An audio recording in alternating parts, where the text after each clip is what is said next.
Would you support banning minors in using social media?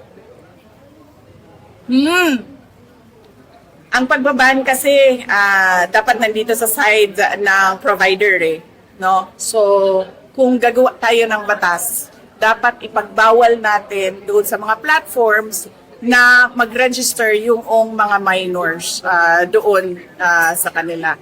Dahil hindi nating magawa na ipagbawal yun pa isa-isa sa lahat ng kabataan natin. You have to remember, we have about 25 to 29 million students in schools. So dapat kung pag-usapan natin o ipasa natin ang batas na ipagbawal ang minors sa social media, doon ang regulation ng government ay doon sa platform.